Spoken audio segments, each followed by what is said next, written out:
سلامونه په خیرونه ګډ مارنینګ سحر مو په خیر او ورځ مو نیکمرغه جناب څنګه تاسو ټپ ټاپ په مزه کې د په خیر پښتونخوا یو بل اپیسوډ سره دا وخت تاسو مونږ ګوري جناب نیغ پنیغه د هم پښتو ونه ښه لیدونکو زمونږ پروګرام چې کوم دی نن زره خبر ده پنځشنبه ورځ ده نه جمعرات ورځ ده ترزه ورځ ده نن بلک انټرټینمنټ سره لک سپورتس چې زره خبر ده هغه ډېر ضروري دی مونږ همیشه دا خبره کوو چې سپورت چې کوم دی هغه داسې پروموټ کول پکار دی چې ډېر خلک هغې کې برخه واخلي او ډېر خلک اخلي پاکستان کې بېلابېل سپورټس داسې دي چې هغې کې خلک یا ځوانان چې کوم دي یا جنکۍ چې کوم دي هغوی ورسره مینه لري هغې کې برخه اخلي هغه سپورټس کوي خو چونکې په پاکستان کې په یو سپورټ باندې چې کوم دی هغه ډېر زیات فوکس دی هغه د کرکټ نو د هغې نه علاوه چې نور څونه لوبې کېږي تاسو خو ګورئ اکثره جمعرات په ورځ باندې چې زه کله د سپورټ سره تړلي میلمانه راغواړم نو تاسو به کې باکسینګ والا هم ګورئ هغې کې به تاسو چې کوم دی سکواش پلیئرز هم ګورئ په هغې کې تاسو چې کوم دی فری فایټرز چې کوم دی هغه هم ګورئ باکسرز هم پکې لکه بلا شی لکه یو گیم نه دی چې موږ د ټول پلیئرز راغواړو همیشه که تاسو کتلې هغې دغه خبره کوي لکه اوس چې څنګه موږ د منډې په ورځ باندې هغه فوټبالر چې دی کوم چې د نیشنل ټیم د پاکستان نیشنل ټیم کوم لوبغاړی دی هر وختونه هغې دغه کوي چې ټیلنټ ډېر زیات دی خلک راځي خو هغسې پروموشن نه میلېږي پروموشن داسې ده چې ظاهره خبره تاسو یو لوبه کوئ نو تا ته فاینانشلي سپورټ ډېر زیات ضرورت دي ځکه دغه دې کې ډېرې زیاتې لوبې دا ځکه هغه نیزهبازي چې ورته وایي چې په هغې کې چې کوم دی نو پاکستان ګولډ میډل راوړه خو داسې ده چې کله اولمپک گیمز کېږي نو موږ ګورو چې د یو ځای نه یو لوبه کې یو کس چې کوم دی هغه ګولډ وړي بل براون وړي د سیلور دا خو موږ بیا ډېر اپریشیټ کوو خو دوی د دغه لوبې ته یا دغه ځای ته رسېدو دپاره څومره محنت کوي یا دوی سره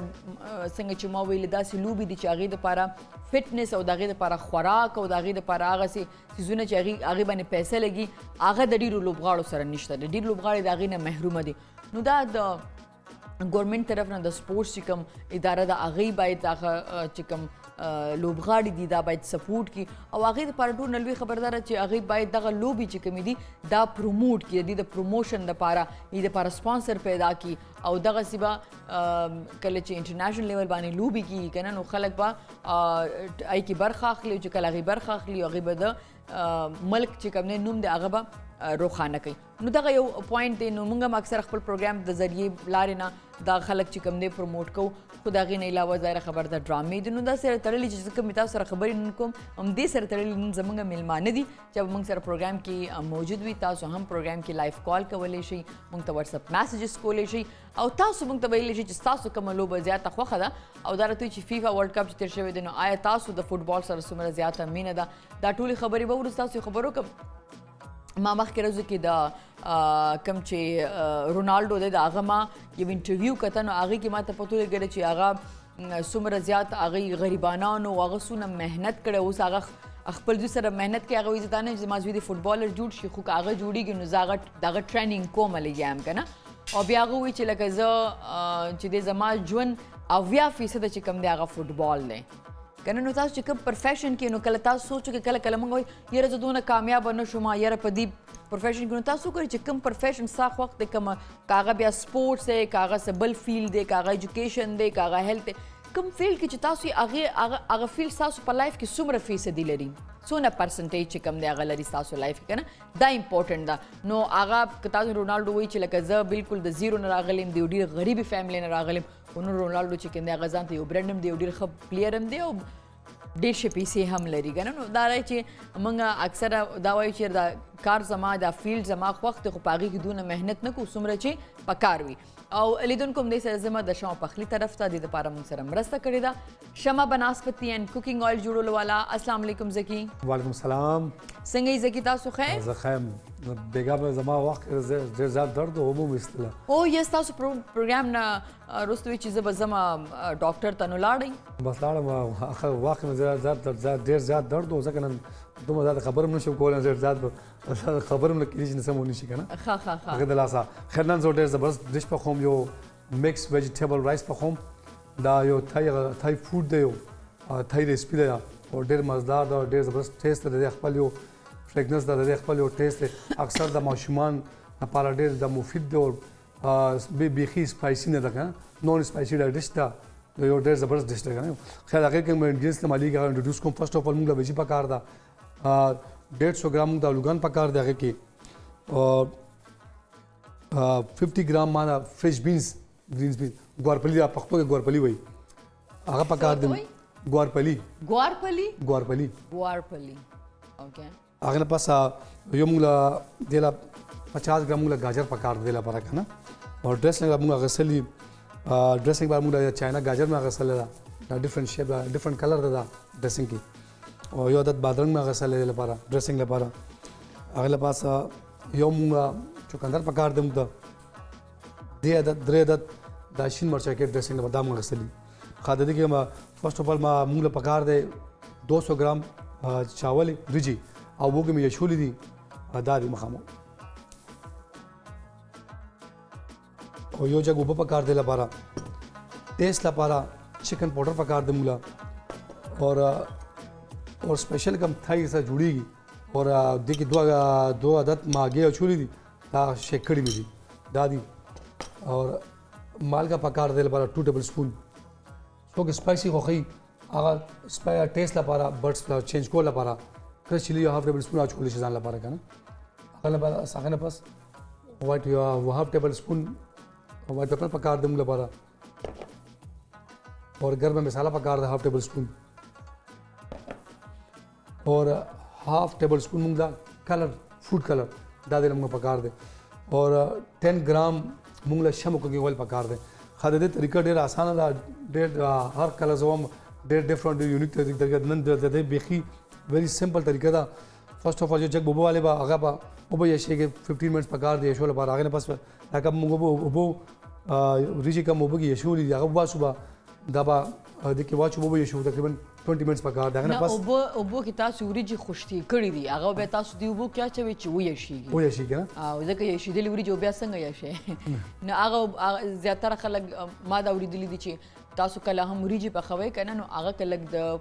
یشولو یا د پخول نمخ کې س ټایم د پاره هغه تاسو په اوبو کې خوشتي کې نو وریجې وګدیم راځي او خیم راځي نو د زکی د وینا مطلب دا دی چې کومه به تاسو خوشتي کړی دي یا منځري دي هغه هغه یشیدلو بو ته ورواچوي چې ویشيږي ویشي څنګه زمو رجی ویشي کنه هغه پاس دا کوم ویجیټیبل هغه سل دا بچ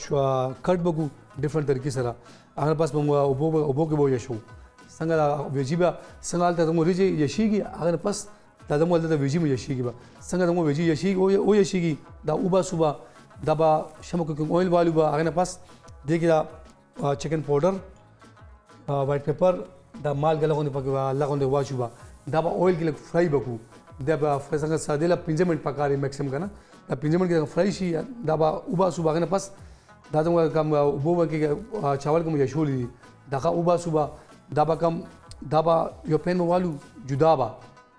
ऑयल शमक ऑयल पके वाचुबा लगोंदे माल के पके लगोंदे दा जुदाबा फ्राई को बा दा संग फ्राई शी अगर बस मुंगा आगे बा जुदाबा पेन बा वालू आई के आगे फ्राई को बागा आगे बा वालू आगे वाड़ पिचो बकू ब्या दा कम बेजी मुंगा फ्राई करे दा आगे के पेन के दा रिजी और दा आगे दा टोल दे की मिक्स बकू 15 मिनट में खफ देखिए खफ फ्राई बकू संगा फ्राई शी अगर पास दा वो दा दे कलर डिफरेंट बेशी द चेंज टेस्ट मतलब ना कलर यो डिफरेंट बेशी अगर पास मुंगा वाइट पेपर चिकन पाउडर और स्पेशली वाइट पेपर और द गर्म मसाला और द फूड कलर द परन वाचू वागले पे दम बाने में कीदू तकरीबन 15 मिनट लपारा असंगा दम में उजुबा दा डिश बाउट बिशी दा द तरीका ډیر आसान زبدل دغه خبر کوم ځکه چې کله هم زکی کوکینګ کوي د وریجې اکثر نرم شي نو دا زما شرط دی چې د وریجې نن ډیر نه نرم شي نو زه به خورم کنه او دی بیا ما دا وینه دا خو دی کې داسې شي کنه نو ځکه چې ما ته پته ده کنه دا وریجې ډیر ذات ون خلیم نه بیا خون نه کینې چې لګ ډیر نرم شي نو ډیر به نرم نه صحیح دی لیدونکو موږ د بریک طرف ته زو بریک الو بیا واپس راستان کیږو تاسو ته په خیر پښتونخوا سره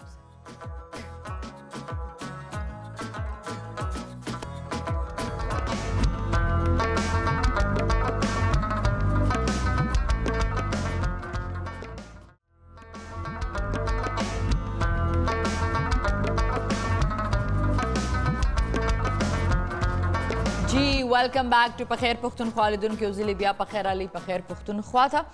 لیدونکو اومدي سره چې کوم دی ز تاسو سره خپل ملما انټروډیوس کوم دا غي تعلق د شوبي سره دی د ښه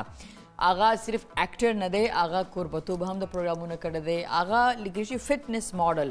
نو موږ خو چې ماډلز مغه کنه چې بس ډیر زیات ډایټینګ کړیو ډیر زیات ځان نری کړیو خدا فټنس ماډل سوي په دیو مغه سره خبرې کو جی ما سره ناس فیصل شہزاد فیصل ستړي مشي جی वेलकम कैसे हैं आप जी थैंक यू सो मच बहुत शुक्रिया ستړي مشه और ढेर मनन अभी मैं पूछने वाली थी कि पश्तो कितनी आपको समझ में आती है बस गुजारा करता हूँ मैं अच्छा ठीक है तो फैसल आपका ताल्लुक यहाँ पिंडी से इस्लामाबाद से जी I was born and raised in Pindi Islamabad और यहीं से मेरी स्कूलिंग है सारी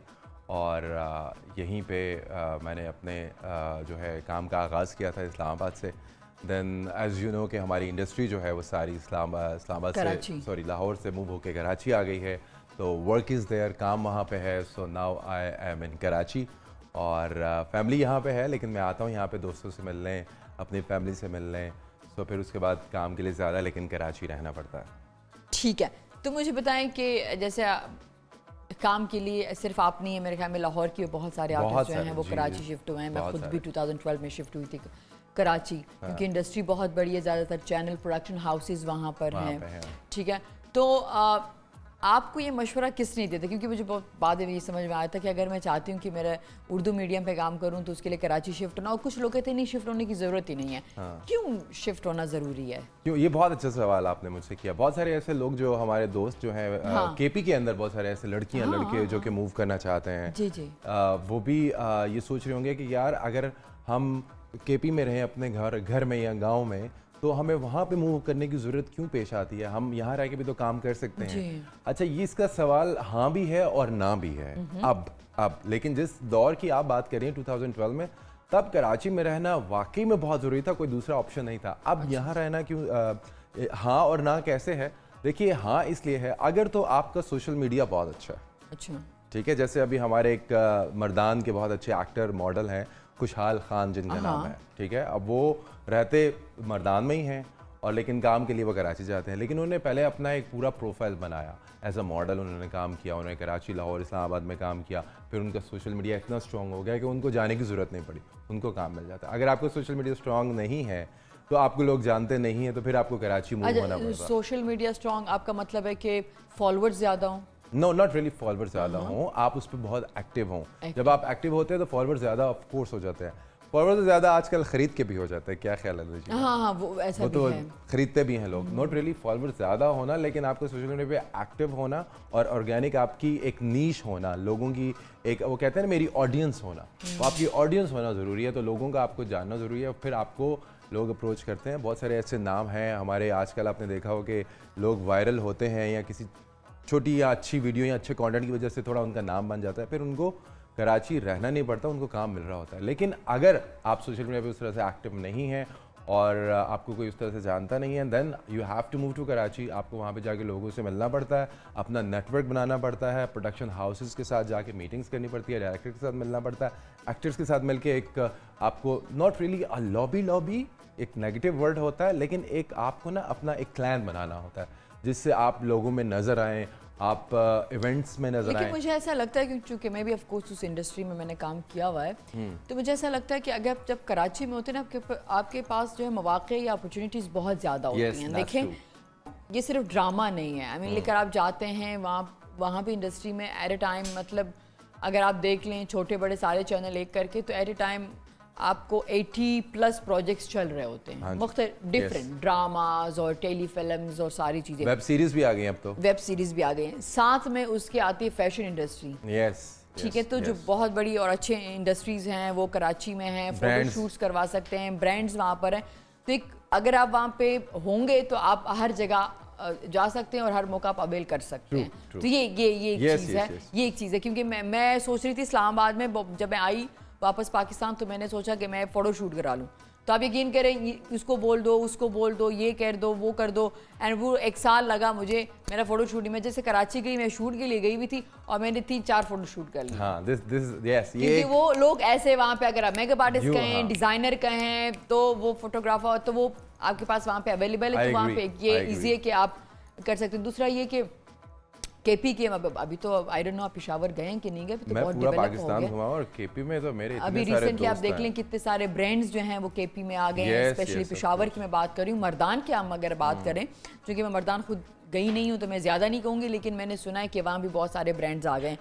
लेकिन फिर भी प्रोफेशनली अगर हम शोबिस की, ड्रामे की और फैशन की वो बात कर रहे हैं तो वो चीज़ अभी तक नहीं है इस तरफ, इवन इस्लामाबाद में नहीं है उस लेवल का। तो ये है कि अगर कोई जाना चाहता है, कोई चाहता है कि वो काम करे, तो मेरे ख्याल में कराची बहुत अच्छी ऑप्शन है। अच्छा, दूसरी सॉरी आपकी बात काट रहा हूँ, इसलिए भी कराची में रहना ज़रूरी होता है नजीबा। एक कॉलर है हमारे पास कोहाट से जी। अमीन, हेलो। अस्सलाम वालेकुम। वालेकुम अस्सलाम जी। अमीन संगे था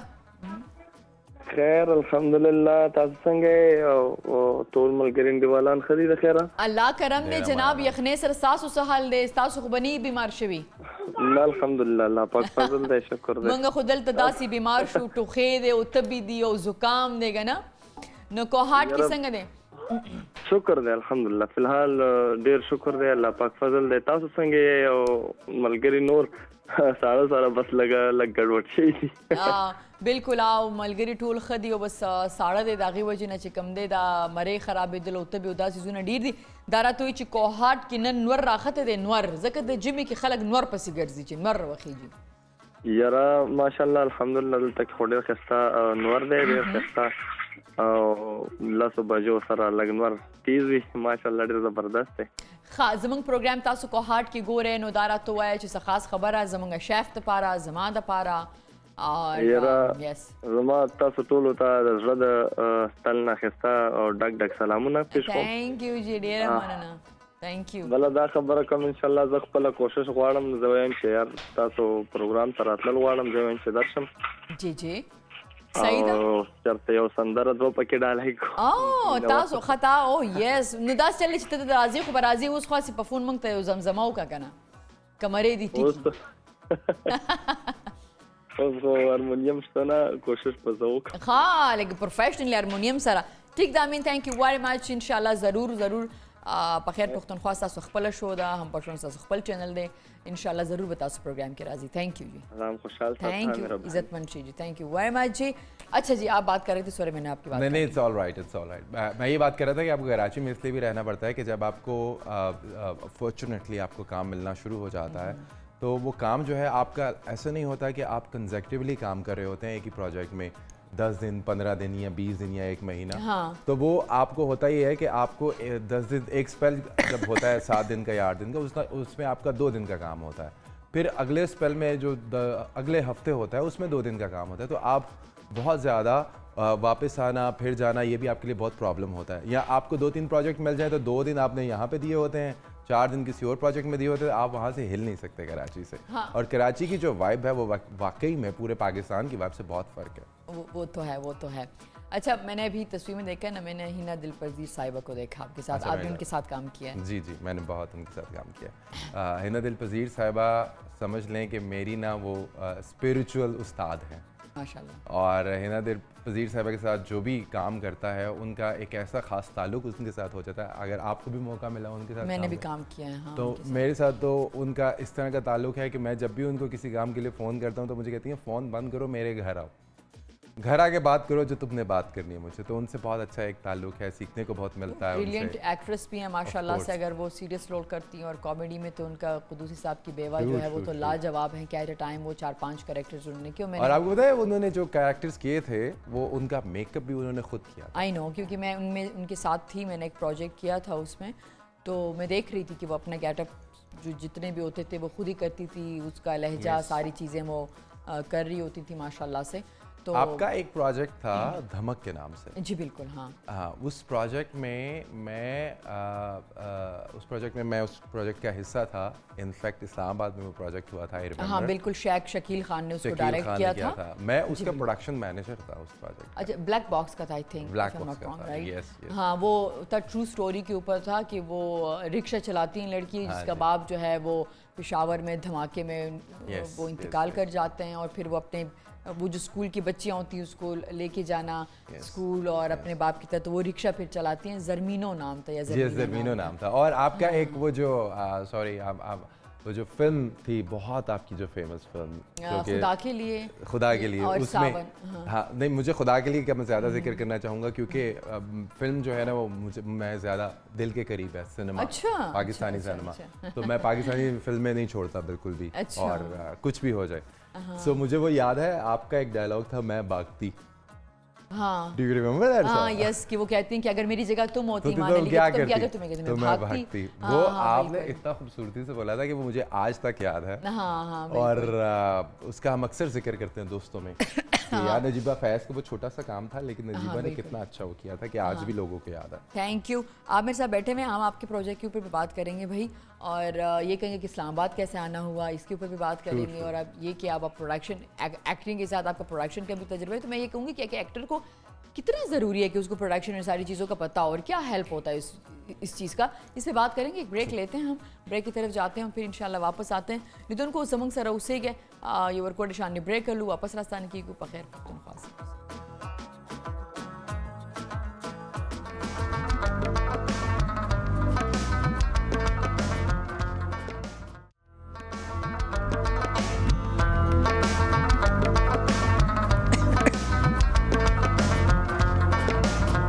जनाब वेलकम बैक टू पखैर पुख्तनख्वा लिदुन को सरी मशी उजली बिया पखैर पुख्तनख्वा तलिदुन को तासु हम प्रोग्राम तचिदन लाइव कॉल कवले शी दी के बरखा गस्तले शी वो खबर दास इधर चिदा वक्त जमंगा प्रोग्राम की मुंग सर चिकम दिन फैसल शहजाद नास थे आगा एक्टर दे मॉडल दे ऑफ कोर्स ज़रा खबर दचे आगा एंकरिंग हम करे संगे चिमा तासु विच आगा होस्टिंग हम कोई प्रोग्राम होस्ट कई हम लिया दे को आगे से जमा खबरें थी ताकि मुझे प्रोजेक्ट्स जिन एक्टर्स बारे की खबर हो कि उस आगे ना तपोस कोल वाड़ा मुझे बताएं फैसल कि आपने मूवीज़ कौन सी की हैं, प्रोजेक्ट जो आपने किए हैं, किन के साथ काम किया है, जैसे हिना दिल पजीर साहिबा के आपने जिक्र किया, तो ऐसे कौन से प्रोजेक्ट किए, और इस्लामाबाद आए हुए हैं तो किसी प्रोजेक्ट के लिए आए हुए हैं या फैमिली से मिलने आए हुए हैं? वेल नजीब सबसे पहले तो मैं आपको बता दूं कि मेरी फैमिली और फ्रेंड्स सारे यहाँ हैं, तो मैं कोशिश करता हूँ कि जैसे ही मुझे ब्रेक मिलता है ना तो मैं फ़ौरन भाग के आऊँ यहाँ पे ना, क्योंकि आपका कराची में दिल लगना बड़ा मुश्किल होता है अगर आपकी फैमिली और अगर काम नहीं है तो काम ना हो तो काम हो तो फिर तो आपको पता ही नहीं होता पीछे क्या हो रहा है जी। सो मैं यहाँ पे आया हूँ अपनी फैमिली से मिलने के लिए, और एक प्रोजेक्ट है जो कि मेरा जिसकी मेरी मीटिंग थी, प्री मीटिंग जो थी उसके लिए मैं आया हुआ था। सो प्रोजेक्ट जो फिल्म मैंने आपने पूछा फिल्म जी मैंने एक फ़िल्म की है अभी रिसेंटली, वो फरवरी में जो है वो रिलीज़ हो रही है फिल्म 2023 में, उसका नाम है मस्तानी। मस्तानी जी, उसमें जो लीड पे है अफान वहीद है उसमें, और आमना इलियास हैं, ये उसकी जो प्रोटैगनिस्ट है, यानी कि ये विमेन सेंट्रिक फिल्म है, और उसमें आपको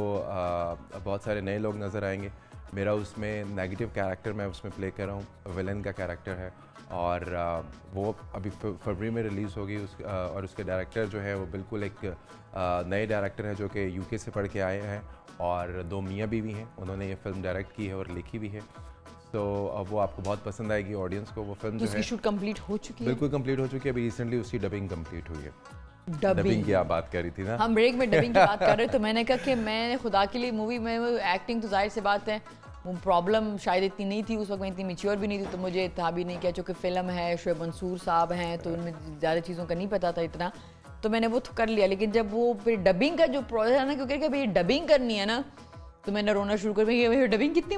डबिंग तो बहुत मुश्किल है, बहुत मुश्किल है नजीबा। मैं कहता हूँ कि डबिंग इतना मुश्किल काम है कि आपको वो टोन, वो फील दोबारा से पिच दोबारा से मैच करना उस तरह से कितना मुश्किल हो जाता है। एक तो वो दोबारा से उस फील में जाना और उसी टाइम के साथ उस डायलॉग को मैच करना। अच्छा मुझे बताएं कि अभी आपने कहा कि आप डबिंग कर रहे हैं, लेकिन उसके बाद जो मैंने दूसरी मूवी की थी ये सावन, तो उसके लिए मैंने डबिंग नहीं की थी, तो ये भी सीन होते कि नहीं, वो देखिए डबिंग नहीं होती। जो आपकी OTT की फिल्म है ना, हाँ, जो ऑनलाइन प्लेटफॉर्म्स पे आती है, उसके लिए आपको सिनेमा पे भी रिलीज की, सिनेमा पे रिलीज हुई है, जियो फिल्म से वो रिलीज हुई। समटाइम्स ये होता है कि आपको एक टेक्नोलॉजी होती है जिसको डॉल्बाई कहते हैं ना, जिससे जो है सराउंड साउंड बेहतर होता है। तो सिनेमा के लिए आपको उस क्वालिटी की ज़रूरत कहीं होती है, कहीं नहीं होती। जैसे अभी जो नए सिनेमास खुले हैं न्यूप्लेक्स के अंदर, उसके लिए आपको ज़रूरी होती है कि आप जो टेक्नोलॉजी है उसका इस्तेमाल ज़रूर करें, कि आप उसकी ऑडियो ज़रूर कराएं, उसकी डबिंग ज़रूर कराएं, ताकि उसकी आवाज़ जो है वो क्वालिटी बेहतर हो। लेकिन कुछ ऐसे इक्विपमेंट आजकल आ गए हैं उसमें आपको डबिंग की ज़रूरत नहीं पड़ती। ओके, सो आप डबिंग में कैसे हैं? मैं डबिंग में बस एवरेज हूँ, एवरेज कोशिश करता हूँ। अच्छा, उसकी वजह यह है कि मैंने अपना करियर का आगाज़ रेडियो से किया था, और मेरा जो पहला रेडियो था वो पश्तो रेडियो था। मैं एक पश्तो रेडियो के ऊपर उर्दू शो किया करता था। अच्छा, तो इसलिए मुझे ना वो काफ़ी एक्सपीरियंस था पिछले 10-12 साल का। माइक्रोफोन से मेरी दोस्ती अच्छी थी, तो मुझे डबिंग में इतनी मुश्किल नहीं हुई, लेकिन बहुत मुश्किल काम है। हाँ, मुझे लगता नहीं था कि मुश्किल काम है, लेकिन है बहुत मुश्किल। और एक दफ़ा आपने तो जो डबिंग की है, अगर आप वो करना शुरू कर दें ना बार बार, फिर आपको समझ आ जाती है। वही बात है कि आप एक स्किल को बेहतर करते चले जाते हैं तो वो अब बेहतर होती चली जाती है। सही है। सो अच्छा, दूसरा आप पूछे थे मुझसे कि कौन से प्रोजेक्ट चल रहे हैं। इस वक्त मेरा एक प्रोजेक्ट चल रहा है जिसमें जो कि जियो पे आएगा और उसका नाम है हक महर और बरकत सिद्दीकी उसके डायरेक्टर हैं। अच्छा। और दूसरा एक OTT के लिए मैंने की है एक वेब सीरीज़ जो कि आसिम अज़हर उसमें लीड पे है। मैं उनके अगेंस्ट हूँ, नेगेटिव प्ले कर रहा हूँ। पता नहीं मेरी शक्ल पे लिखा हुआ मैं नेगेटिव इंसान हूँ, तो मुझे ज़्यादा रोल जो है ना वैसे ही मिल रहे होते हैं। फिर मैंने बाबर अली के साथ बहुत काम किया है। अभी रिसेंटली एक ड्रामा था हमारा जिसका नाम था वो पागल सी 2021 का सबसे ज़्यादा देखा जाने वाला, 2021 और 22 का सबसे ज़्यादा देखा जाने वाला ड्रामा था। उसमें मेरे बाबर अली के साथ उनके अगेंस्ट काम था। तो वो मैंने बाबर अली बिगेस्ट स्टार हमारे पाकिस्तान इंडस्ट्री के, और उन्होंने इतनी फिल्में की, उनके साथ काम करने का एक उनका एक ऑरा है। आप उस ऑरे को आप इंजॉय करते हैं, वो आपको सिखाते हैं सेट पे। और मैंने ये देखा है कि जितने भी मैंने सीनियर लोगों के साथ काम किया ना, तो नजीबा मैं क्या करता हूँ कि जब भी मुझे पता चलता है ना कि मेरा किसी सीनियर के साथ सीन है, कोई बड़ा नाम है, कोई बहुत जिसका वसी तजर्बा है, तो मैं क्या करता हूँ, मैं पहले ना सेट से मेकअप से पहले जाके उनके पास बैठ जाता हूँ और मैं कहता हूँ सर मुझे बताएं ये कैसे करना है। तो मैं ताकि मुझे सीखने को मिले उनसे। तो this is how I do it. और उसके अलावा जो वेब सीरीज़ का मैं जिक्र कर रहा हूँ उसका नाम है फैमिली बिजनेस। मैं वेब सीरीज़ के ऊपर आती हूँ। एक कॉलर है हमारे पास जी, मुसरत। हेलो, अस्सलाम वालेकुम। वालेकुम अस्सलाम। मुसरत बीबी संगई तासो अल्हम्दुलिल्लाह ठीक ठाक। जकी भाई दम दागा ओ कई तबियत तपोस ओ कई जकी दा गोरम मुसरत बीबी से तासो तबियत फिकर देवी गाख पानी दर्द गाख विस्ते ने नो मेहमान को अस्सलाम वालेकुम। वालेकुम अस्सलाम जी, थैंक यू। अच्छा, मैंने ये पूछना था टैलेंट और वो तो हमारे अपने जो हमारा अपना टैलेंट है और हम खुद करते हैं, वो तो हमें अल्लाह ताला ने दिया और मेहनत करते हैं। रिसोर्सेज कराची में ज़्यादा हैं हर चीज़ का, जैसे आप कहते हैं ब्रांड है, हर चीज़ है, लेकिन अगर वहाँ हम सीखें, जैसे आप सीनियर से सीख रहे हैं, तो आप अपने इलाके में अपने जैसे मर्दान, पेशावर, इस्लामाबाद, इन इलाकों में आके क्या वही चीज़ें यहाँ पे नहीं कर सकते? मतलब छोटे छोटे उससे शुरू करें, लेकिन अपने इलाकों को, जैसे कराची ही तो एक नहीं है कि उधर ही हम करेंगे और वहीं पे सब कुछ होगा, तो फैलाएं और वही चीज़ें जो अब वहाँ सीख रहे हैं तो वहाँ पे ला के छोटा छोटा करते करते यहाँ पे भी उसी तरह करते जाएं, तो मेरा ख्याल है कि पहले की चीज़। जी मुसरत, थैंक यू मुसरत जी भी आप हमेशा कॉल करती हैं और बहुत अच्छा सवाल पूछती हैं। जी थैंक यू, बहुत ज़बरदस्त सवाल पूछे जी, क्या कहेंगे? मैं ये कहना चाहता हूँ कि देखें, ऐसा नहीं है कि अब इस्लामाबाद और लाहौर में काम नहीं हो रहा। इस्लामाबाद लाहौर में काम होना शुरू हो चुका है और बहुत बड़ा नहीं लेकिन थोड़ा थोड़ा करके काम होना शुरू हो चुका है। बहुत सारे हमारे एक्टर्स जो हैं अभी भी इस्लामाबाद के अंदर सेट पे हैं और वो 2-3 प्रोजेक्ट्स कर रहे हैं। लाहौर में 4-5 प्रोजेक्ट्स हो रहे हैं। आपने जिक्र किया कि KP के अंदर, पेशावर के अंदर, तो मेरा ख्याल है कि ये जो KP के लोग हैं और जो कराची में जाके काम करते हैं, बहुत बड़े नाम जैसे अरबाज़ भाई हैं, अभी भी काम कर रहे हैं। मेरा ख्याल है कि ये उन लोगों को चाहिए कि वो छोटी छोटी अकेडमीज़ जो हैं वो बनाएं। जैसे कि कराची में एक नापा अकेडमी है और NCA के अंदर लाहौर में आर्ट्स के हवाले से बहुत काम होता है। NCA पिंडी में भी है और पिंडी के अंदर मैंने देखा है कि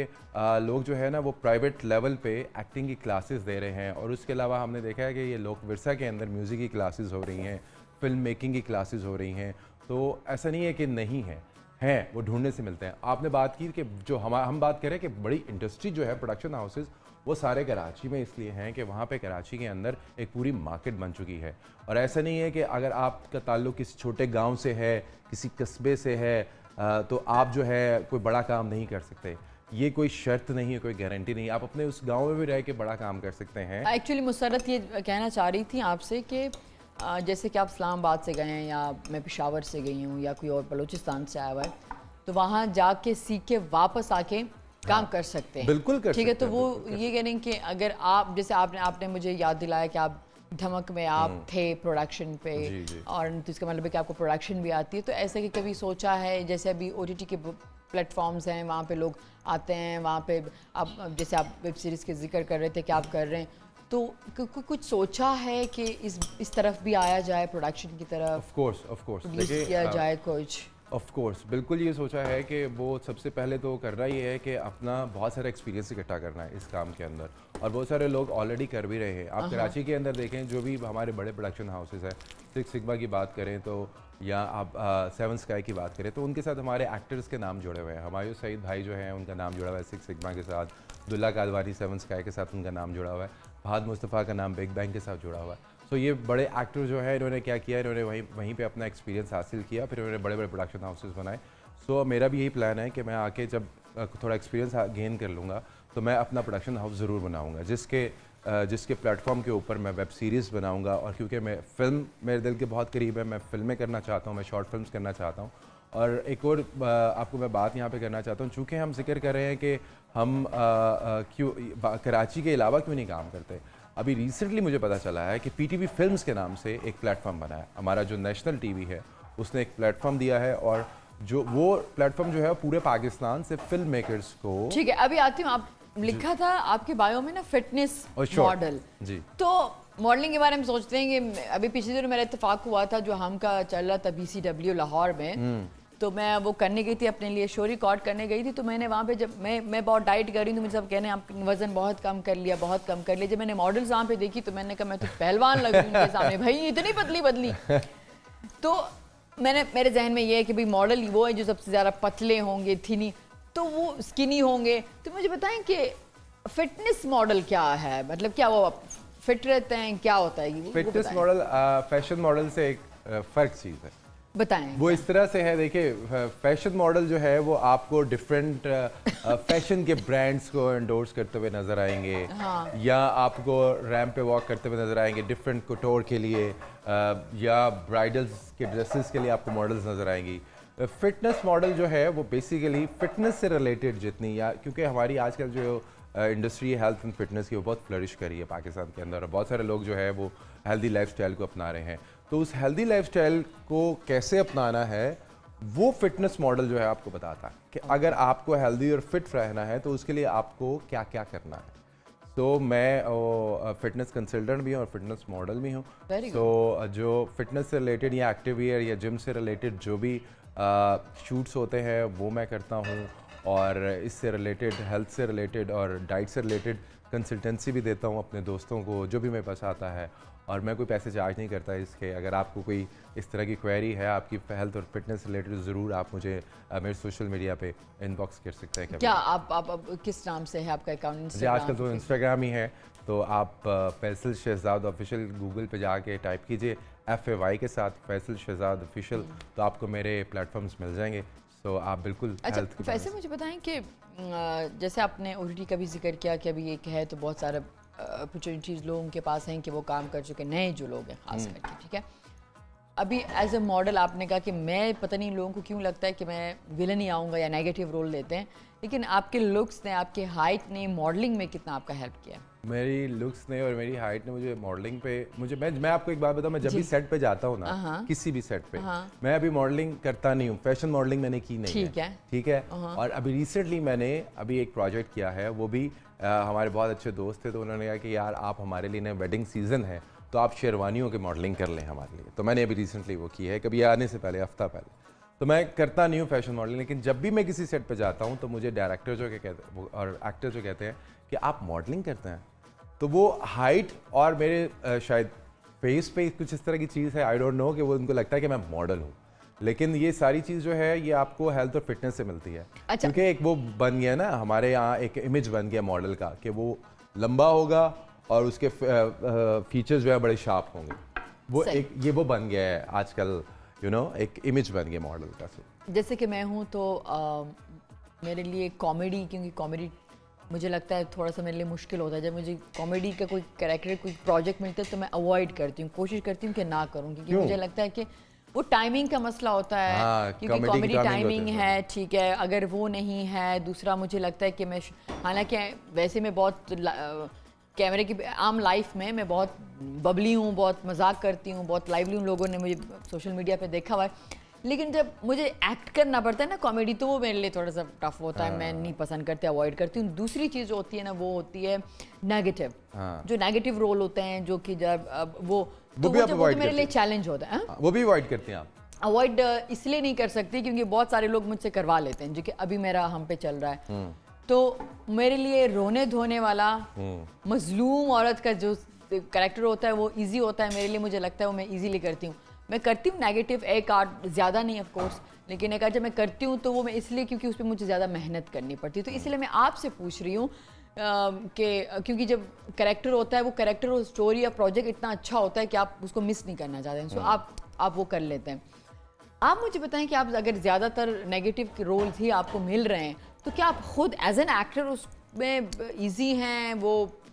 करने में खुशी है आपको, ईजी है आपके लिए वो करना? नहीं, not really, I am not really happy with the negative characters. मैं ज़्यादा जो मुझे खुशी से कैरेक्टर करने का दिल करता है वो इमोशनल कैरेक्टर करने का दिल करता है, जिसमें मुझे लगता है कि मेरी स्ट्रेंथ है कि आपको एक ऐसा कैरेक्टर आपने करना है जिसमें आपके बहुत सारे इमोशंस जो है निकल के आने हैं। मिसाल के तौर पे आप बहुत दुखी हैं या आपकी ज़िंदगी जो है वो ख़त्म हो रही है और आप की ज़िंदगी के अंदर जो लोग हैं आप जा रहे हैं आपको छोड़ के, तो आपको अपने इमोशंस वहाँ पे ज़्यादा दिखाने में आपको अगर स्ट्रेंथ है आपकी, तो मुझे लगता है मेरे पास मेरी स्ट्रेंथ ये है। ठीक है, मुझे आपकी स्ट्रेंथ, जैसे आपने कहा कि रोने धोने वाले कैरेक्टर ज़्यादा हैं, तो हर एक्टर की लेकिन मसला ये कि मेरे नेगेटिव रोल लोग ज़्यादा पसंद है। मैं जो रोल करती हूँ ना तो फिर रह जाता है यादगार, लोगों को कम करती हूँ, लेकिन जो करती हूँ तो वो लोग ज़्यादा पसंद कर लेते हैं। पहचान बढ़ जाती है इस तरह से। लेकिन ये एक चैलेंज होता है एक्टर के लिए, यही तो कि जो आपका कंफर्ट जोन नहीं है आप उसमें काम करें, ये एक चैलेंज होता है। बिल्कुल। अच्छा, अब चूंकि हम में हूँ तो उसमें मेरे साथ हेल्प हो जाती है, मेरे अपने कोलीग्स हैं, हम एक ही नेटवर्क में काम कर रहे हैं, तो मेरे बहुत सारे दोस्त हैं वो मुझे हेल्प कर लेते हैं मेरे लुक्स में, मेरे वार्डरोब में, सारी चीज़ें तो वो बना लेते हैं, तो फिर मेरा सारा फोकस रहता है कि मैंने एक्ट कैसे करना है। अच्छा, मुझे बताएं कि आपके पसंदीदा एक्टर कौन है? मेरे पसंदीदा एक्टर पाकिस्तान में है, उनका नाम है बाबर अली। बाबर अली, वो आपके पसंद है? बहुत पसंद है मुझे। अच्छा, थैंक यू वेरी मच जी, आप आए Faisal, thank you very much जी, बहुत शुक्रिया। इंशाल्लाह इस्लामाबाद आपका आना होगा तो फिर हम फिर भी मिलेंगे जी जरूर। लिदुन को दाओ जमुंगा मिलमा ताऊ सरंगा मिलो को मुंग सर बला मिलमा ना हम मुश्तरक हुयो दमालू वापस रास्ता निकीगु बखैर पुख्तनख्वा सर।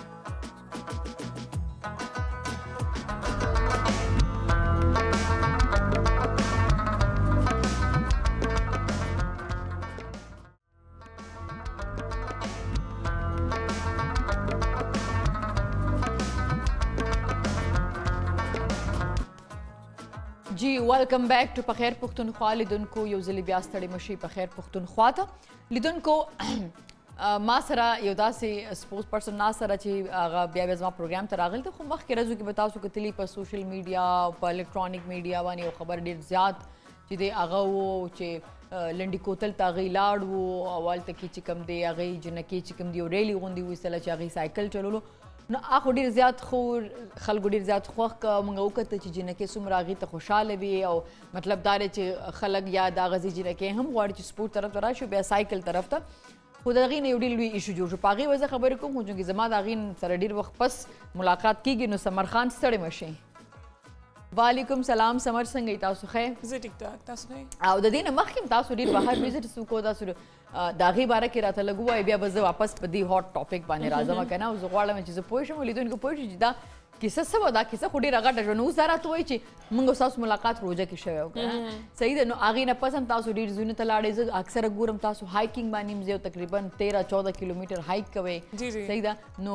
اسلام آباد کې وي بهر وي د هغې هایک باره کې راته وایي او اکثره چې تاسو چېرته کې ځئ تاسو خپل ویډیوز جوړوئ ولاګز جوړوئ. زه ایڈونچر سپورټس کوم 15 شپږ کاله مې شوي په ایڈونچر سپورټس کې یو سایکل چلوم او بیا په جمی کې سنو بورډینګ کوم. بس سنو بورډینګ ته ماته نشته پته په پښتو کې څه وایي خو په واوره باندې موږ راخویږو په تخته باندې او ایڈونچر سپورټس لپاره پکار ده چې زما ټریننګ روزانه وي تقریبا 15-16 کیلومیټر زه کوم په هفته کې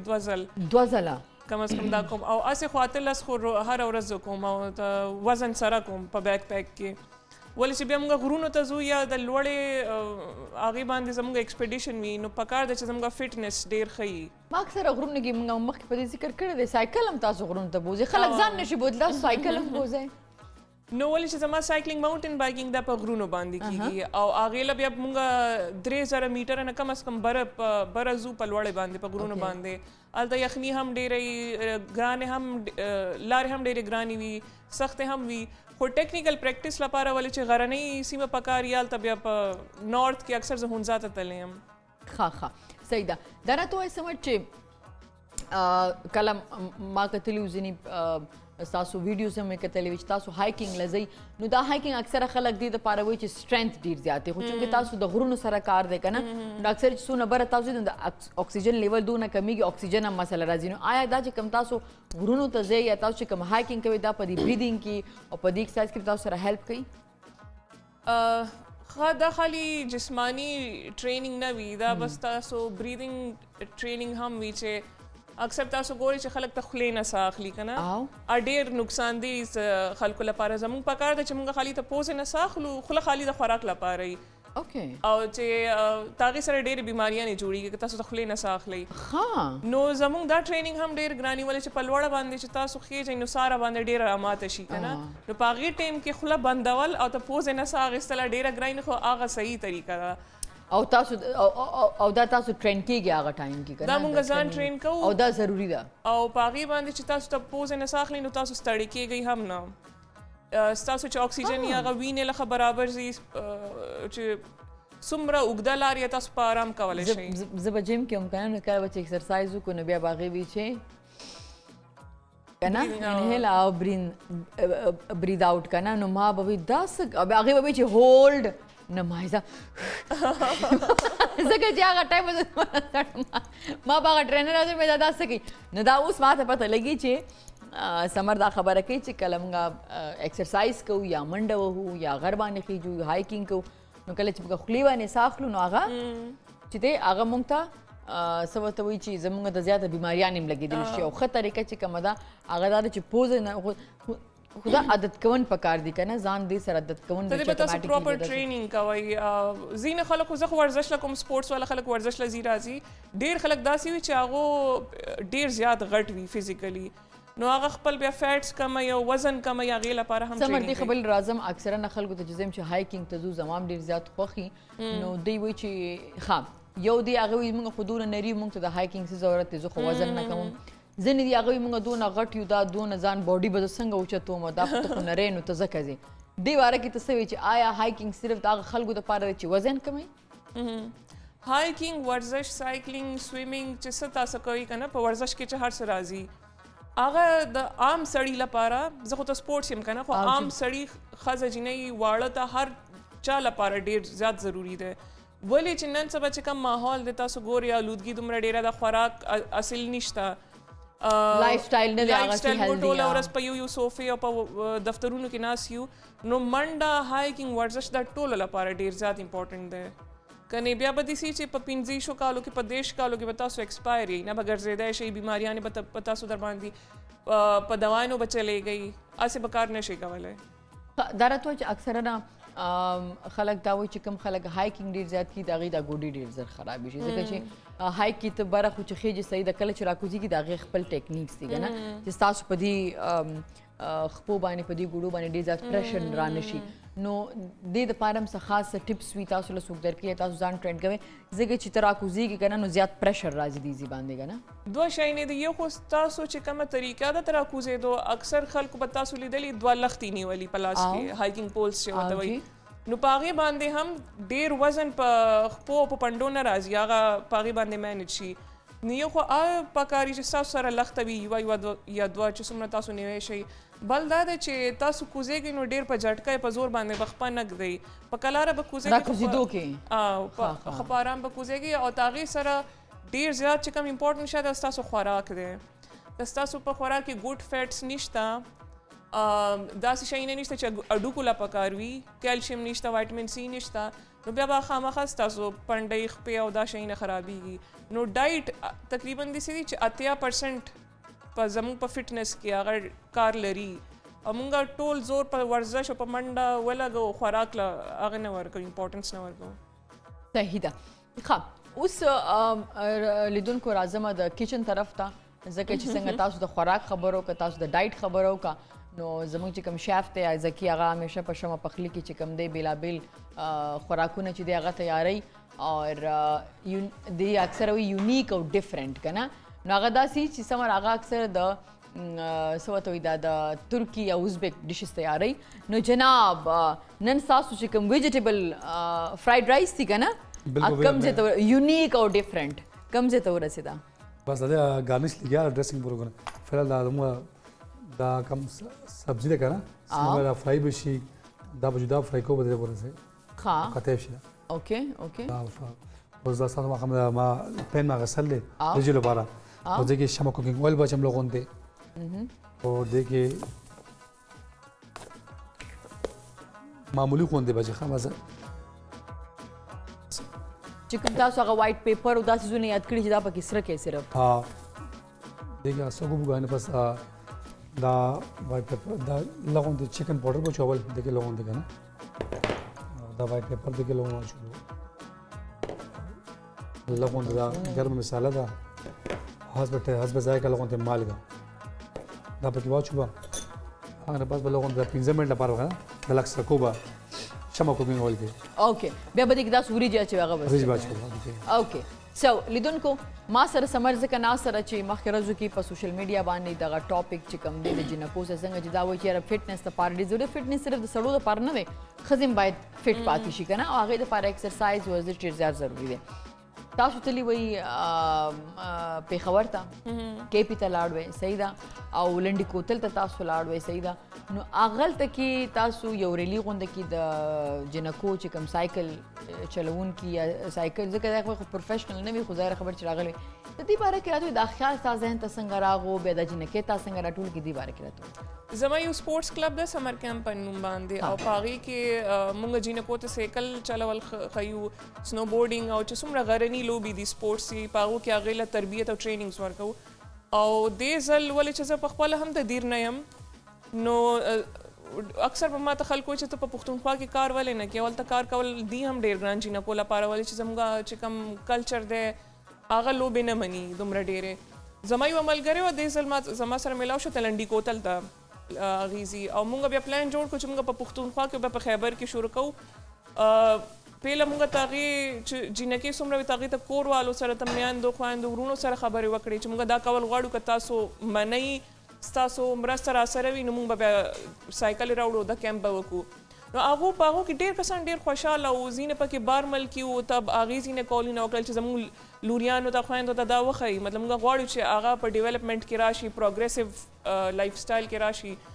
بیا تقریبا لیمیټډ ریسورسز کې بس تقریبا داسې 10-15 سایکل موږ راواخیستې نو دې له مخکې ټریننګ ورکو دې ریلي نه مخکې دا 2-3 ورځې کیمپ و 2-3 ورځې موږ هغو له سایکل چلولو خو ولې چې په ژوند کې په هغې جینکو چې چا سایکل نه و چلولی بیلنسینګ نه ورته دلته به لوېدې هلته ځان به یې خوږو نو موږ ډېر هغه کې هم چې په خالي 2 ورځې دي را سره دو به سایکل زده کړي که نه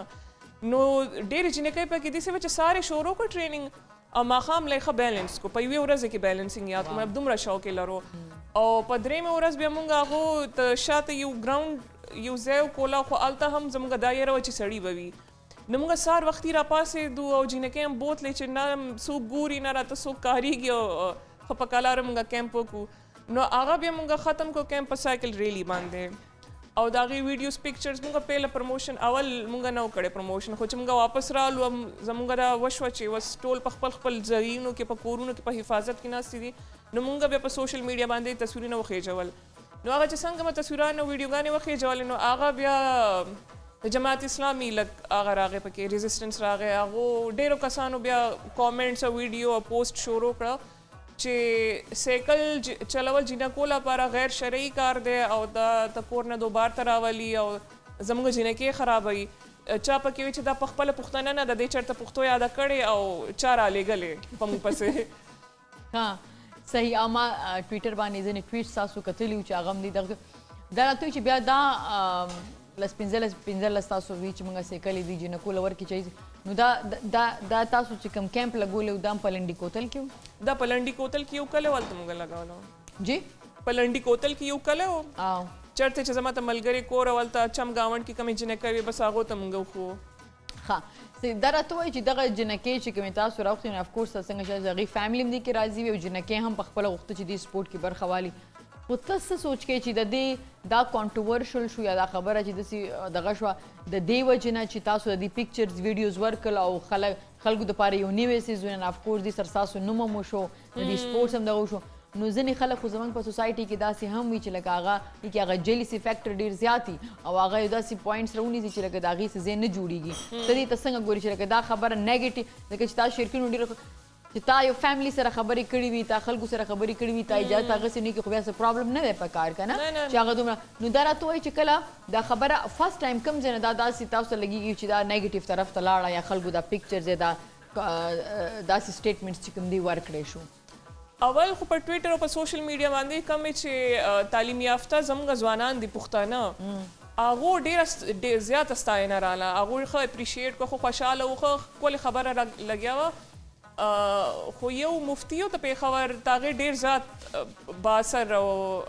انفلوئنشل کس دی د هغې زه نوم نشم اخیستلی خو د هغو ویډیو راله په فیسبوک باندې نو د هغې نه لاندې چې په کامنټس کې هغه بیا کسان راتله هغه شیر کېدو ډېرېدو نور کسان راتله بیا پسې په 2 ورځې پس جماعت اسلامي پروټیسټ راغی په پېښور کې هغو احتجاج کړی و چې ته جینکو ځای خالی په کور کې دی او دا بار نه دی پکار او سایکلې غیر شرعي دي غیر اسلامي دي د خرابۍ هغې پروټیسټ نه پس بیا ډېره خبره ډېره لوی شوه سمه دا راته ووایي چې تاسو بیا تاسو ته کله پته ولګېده چې بهی دا خبره خو ډېره زیاته لویه شوه یا د دې جینکو نه یا د دې فیملي نه چا تاسو سره رابطه وکړه یا چا دا ویلي چې دا ویډیوز لرې کړئ یا دا پکچرز لرې کړئ زما په پیج چې کوم د هغې کسانو فالوورز رال که نه او کنزل ویلې شروع کړه نو د هغو په منځ کې د هغې جینکو پلرونه او ورونو کامنټس وکړو او ډېر پازیټیو کامنټس ورکړو چې مونږ ته کلونو نه غوښتو چې زموږ په کلي کې تعلیم راشي زموږ په کلي کې لوبې راشي زموږ په کلي کې تربیت راشي کم چې مونږ په ښار کې نو چې زموږ ښځې زموږ جینکې مخکې شي او دومره کلونو پس څوک راله مونږ ته دا ټریننګ راکړو او خالی ته بایسایکلینګ ټریننګ نه و زموږ پکې کریئر کاونسلینګ هم و چې په دې کې تاسو ګټه څنګه کولی شئ مخکې کا پروفیشنل تاسو سپورټس کول غواړئ سپورټس ډاکټر څنګه جوړېدی شئ سپورټس فوټوګرافر سپورټس جرنلسټ سپورټس برانډ سپورټس مینیجر څنګه جوړېدی شئ او بل دا دی چې ماحول له څومره ښه دی سیکل تاسو کتلی که نه دې کال کې څومره ډېر سیلابونه راغلي ولې چې ته هر دویم کس سره گاډی دی پولوشن دومره زیات دی او مونږ په هغې کې هر ورځ اضافه کوو مطلب مونږ ته هغې څه حل نه راوباسو او سایکلینګ کول ډېر بهترین حل دی تاسو چې څومره ډیولپډ کنټریز دي په هغې کې وګورئ ناروے دی چاینا زموږ په ګاونډ کې چاینا انډیا هغو سایکلې چلول شروع کړه او مونږ خلک مطلب نور ملکونه زموږ نه څومره مخکې لاړ په هر شي کې مونږ اوس هم په سایکل باندې بحث کوو چې دا جینکو له ښه دی او که نه دی کنې تاسو په تصویرونو کې وګورئ موږ ټوله په خپلو څادرو کې په لوپټو کې په پرده کې موږ ښه ښکلې چې کوم زموږ تاغیزي لباس دی که نه کوم جامې دي په هغو کې موږ سایکلینګ پښتانه جینکې یا موږ چې اچو خپل څادرونه لوپټې په سر دي خپل کمیس پردوګ او هغې ستاسو خبرې چې ښه په پرده کې چې کوم دی نو سایکل دا یو دغه دی دا راته ووایه سمر چې څه ګوري داسې خبرې لکه زه فکر نه کوم چې دا یوازې یو مسله ده که موږ وګورو دغسې سوچ او دغسې فکر چې کوي نو تاسو وګورئ چې په افغانستان کې یونیورسټیز بند شو که نه او په هغې باندې څومره جینکو جړاګانې وکړي څومره هغې خفه دي بیا هغې نه مخکې چې کله نوی ګورمنټ چې کوم راغلی افغانستان کې نو د ماشومانو د پرایمري سکول چې د خاص کر د فیمیل د جینکو چې کوم بند دی په هغې باندې ډېر زیات خبرې وشوې نو څه وایي چې د سړو دا رنګه سوچ چې جینۍ د سکول ته نه ځي جینۍ د سپورټس نه کوي دا رنګه سوچ خاص کر زموږ پښتانو ځکه چې هغه هم هلته هم پښتانه دي ظاهره خبره ده او د پښتنو دغه رنګه سوچ چې کوم ځکه چې اوس واک چې دی د پښتنو سره دی په افغانستان کې که نه نو د هغې دغه سوچ چې کوم دی هغې سره خو په افغانستان کې د نورو ژبو خلک چې کوم دي هغه هم ځپلي کېږي بیا کیفي ته چې راشو دا څنګه چې تاسو خو دلته هم د پښتنو سره واک دی پښتانه چې کوم دي هغه په واک کې دي نو دغه رنګه سوچونه به زموږ پښتني نجونه څومره شاته ولي او دا منګه منو او دا شته دا خبره چې د ماشوم اولنۍ درسګاه د مور غېږه ده نو که مور تعلیم یافته نه ده مور په خپله باندې نه پوهېږي هغه به د خپل بچي تربیت د هغه خصمانه به هغه څنګه وکړي او ظاهره خبره دا هم تاسو اورېدلي چې ماله یو تعلیم یافته مور راکړه زه به تا یو تعلیم یافته قوم درکړم نو که زمونږ میندې زمونږ خویندې چې دا تعلیم نه محرومه پاتې شي دا د پرمختګ نه محرومه پاتې شي نو زمونږ ستاسو نسل راتلونکي دا به څنګه په هغې کامنټس کې چې چېرته خلکو لیکلي وو که نه چې مونږ خپلې ښځې د کور نه بار نه پرېږدو بل سړي پکې لیکلي وو چې زموږ په کلي کې خو د ښځو هسپتال نشته او د ښځو ډاکټره نشته نو تاسو چې خپلې ښځې د کور نه بار نه پرېږدئ تعلیم پې نه کوئ ډیولپمنټ پې نه کوئ نو هغه به ډاکټرې څنګه جوړېږي تاسو چې د خپلې ډاکټرې هم نه ښځې هم نه نو خپلې ښځې به سړو له بوځئ هغه ښه ده او زه دا نه پوهېږم چې خدای مونږ له هم عقل راکړی چې کومې سړو له ورکړی عقل لاس خپې زموږ سره هم شته عقل شعور زموږ سره هم شته نو زموږ د ژوند فیصلې بیا بل کس ولې کوي د مونږ په خپل ولې نشو کولای چې مونږ سبق ویل غواړو مونږ ته چا سره واده کول غواړو مونږ چرته ټریننګ اخیستل غواړو دا فیصله مونږ ولې نشو کولای دا ولې نشو کولای لیدونکو په دې باندې به خبره کوو مونږ سره ورکوډه شانې بریک ته بریک اخلو واپس راځو سمر سره خبرې کوو تاسو زموږ پروګرام سره اوسئ لایف کال کولی شئ دا وخت یو دمال واپس راستانه کیږو په خیر پښتونخوا سره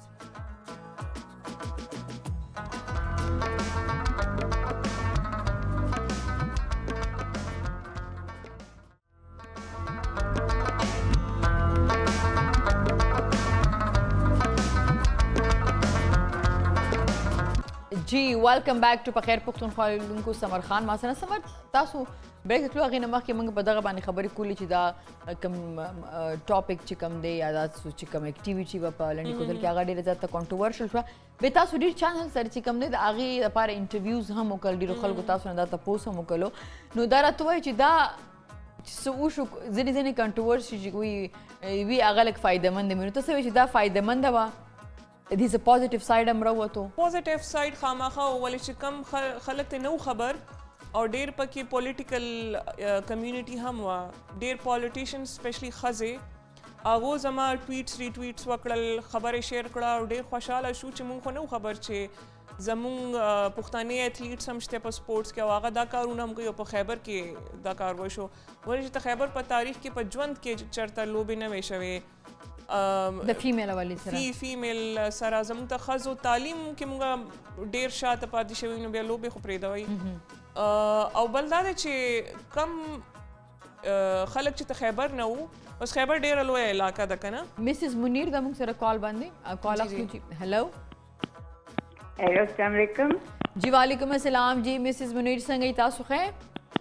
शुक्र शुक्र जैसे मैंने आपका प्रोग्राम देख रही हूँ तो मुझे ये बहुत अच्छा लगा कि आप ये जो बच्चों की साइकिलिंग का वो बता रही हैं कैंप लगाती हैं ना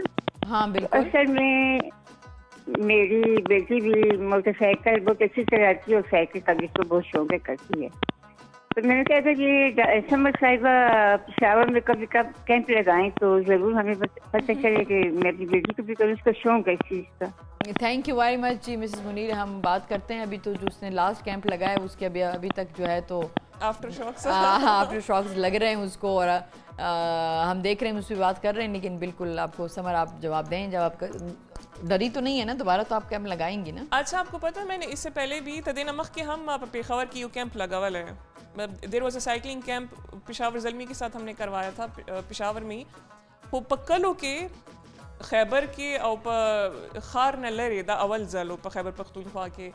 और जमा खाली ऑब्जेक्टिव दा चागोला इजी मोबिलिटी में लाओ चागो खपल स्कूलों ता या मदरसे ता या खपल दुकानों चर्च सकारी तगरा तक रोज़मर्रा आगा पर साइकिल कवले शी वले तासु बकतली चिपकली के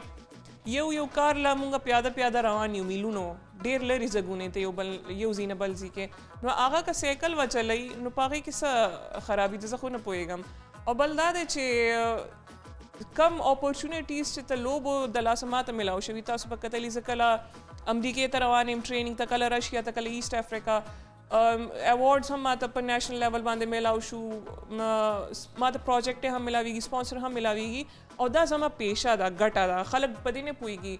जीनो पकी दा हम लिखली दा खाली जान ला टीवी इंटरव्यू गाने जोड़ा जान ला अमरीके वेजा लगे कने वेजा खुद जमा पर कलूनो लगे दले और आगा हम द लोबो दला से लगे दले नु पर लोबो की जान ला गटा कुम जमा बल सकार निश्ता ना जब बैंक के कार कुम न चरत टीचिंग कुम ज खाली लोबे और तासु दा खबर कोला कॉल नमक की तासु ची دا چې کنټروورشل شو دا کیسه دا تاسو په فایده په ګټه ورسېده ګټه ځینو خلکو ته پته نه وه چې ښه سمر چې کوم داسې کیمپ هم لګوي یا داسې سپورټس هم شته یا زموږ پښتنې په هغې کې دي نو هغه خلکو ته پته هم ولګېده او د کریټیسزم نه ډېر ماته سپورټ هم میلاو شو څنګه ولې چې مونږ چې څومره اوس جنکې نن سبا ته سوشل میډیا ټیم د په کې پی کې نه وي پورے پاکستان کې خو انټرنیټ شته نو هغه پوهېدل چې ته سایکلینګ څه فایده وي ته ورزش څه فایده وي ته جینکو لپاره څومره ضروري زموږ ډېرې پښتنې ښځې او جینکې هسې هم په ډېر وړوکي عمر کې واده شي 18 کالو به یې 20 به یې یا د هغې نه به هم کم وي 10 به یې نه کړی واده به شي نو د هغو ټولو نه پس چې کله یې واړه کېږي نو په اپریشن به یې کېږي ټول عمر یې په دوایانو تېرېږي او په 2-3 کالو کې ته ځان نه آنټیانې مطلب ډېرې غټې ښځې جوړې شي او ځان پرېږدي ته ټول کورکار به کوي هر څه به کوي خو ټول عمر به په دوايانو تېروي. زما مور هم داسې وه. نو که یوه جینۍ مضبوطه وي ځان هم ساتلی شي، د هغې نه ګټه هم کولی شي او داسې کار وشي چې جینۍ واده شي خاوند یې مړ شي یا داسې څه وشي چې د هغې ته ګټې هم څوک پاتې نه شي. نو دومره خو چې مضبوطه پکار ده چې خود اعتماد وي چې ځان له ګټه کولی شي، خپل واړه ساتلی شي او په نیګیټیویټیز کې، په پروسټیټیوشن کې او په غلطو کارونو کې نه ځي. خو په صحیح سړیتوب باندې په صحیح طریقه باندې ځان له ګټه کولی شي. نو هغه اعلی کولی شي چې هغه انپړه نه وي، هغه تعلیم یافته هم وي، فزیکلی هم مضبوطه وي، منټلی هم مضبوطه وي. ښه درته وایي چې تاسو باندې ما څنګه مخکې ذکر وکړو ډېر مختلف چینلز انټرنیشنل چې کوم میډیا د هغې هم ډېر تاسو سره انټرویو کو، خبرې تاسو کړې. نو د هغې دپاره دا خبره څومره نوې وه یا د هغې دپاره ډېر آرټیکلز هم په دې باندې ولیکلی شو، د بي بي سي غوندې چې کوم دغه د ارګنایزیشن دی هغې هم په دې کې چې دی نو برخه واخیسته، هغې هم دا خبره راوچته کړه. نو هغې دپاره دا خبره څومره نوې وه، د هغې کوېسچنز یا د هغې رویه یا داسې انټرویوز چې کوم انټرنیشنل کمیونټي نه تاسو سره وشوله نو د هغې باره کې موږ ته ووایم. ډیرو چینلو کې دا خبره رااله چې په اول ځل جینکو سایکلینګ وکړو، هغو ډېرې خوشحاله وې، هغو خندا والا تصویرونه لګېدلي وو، ډېره ښه خبره وه. خو په ځینو چینلو کې چې دا رال که نه چې د مولایانو تصویر یې لګولی او بورډونه یې نیولي وو او کنزل ویلو، هغه بیا زموږ په باره کې ډېر نیګیټیو شوه. ولې چې انټرنیشنل میډیا نور ملکونه الریډي دا زموږ په باره کې سوچ وی چې مونږ ډېر پسمانده ملک یو، پښتانه ډېر پسمانده دي، زمونږ د جګړو د ویلو او د بم بلاست نه علاوه بل څه کار نشته. نو تاسو هغه خبره ډېر زیات هغه کړه پرمننټ نیګیټیو طرف ته لاړه. قانون ظاهره خبره ده چې څنګه یو سپورټس یا یو څوک هم د هغه مخې ته راځي سکرین باندې یا هغه څه کار کوي نو هغه د خپل ځان سره د خپلې سیمې د خلکو نوم هم مخکې بوځي. اینډ اف کورس ظاهره خبره څنګه تاسو چې دوی چې پښتانه ایکسټریمیست دي دوی چې کوم دی نو تعلیم یا د جنکو یا څنګه چې تا وویلې چې دا ترهګري چې کومه ده دا په پښتنو پورې تړلې شوې ده که نه. نو داسې واقعیات چې کوم دي هغه نور هم انهانس کوي، هغه څیزونه او هغه نور هم چې دی تپل کېږي، هغه نوم نور هم پخېږي په پښتنو باندې. ښه صبر تاسو موږ سره ناست هستئ خو دا وخت موږ سره چې دی کوکینګ تیار شوی دی، ډش آوټ کوي به دا اوس زموږ شیف چې کوم دی ذکي زه هغه طرف ته ځم او بیا پروګرام وایند اپ کوو. جناب ذکي تاسو ما غواړم میکس ویجیټیبل تای مې تیار کو. ها دا وریجو کلر پینک باندې پینک باندې کې دا بیسیکلی فود کلر مې لغه ټیسټ په چینج کړی دا ډیفرنٹ لغه یو هغه ټیسټ راشي. دا خپل هغه یو فریګرنس تاسو کې راځي وو. ثانک یو ذکي ډیره زیاته مننه. سمر دا راته وایي چې تاسو چې کار کړی دی نو هغې کې تاسو د فیملی سپورټ و، تاسو د دوستانو سپورټ و، ټول نه زیات تا ته خپله پته ده چې ما دا صحیح کار کړی دی. صحیح ده.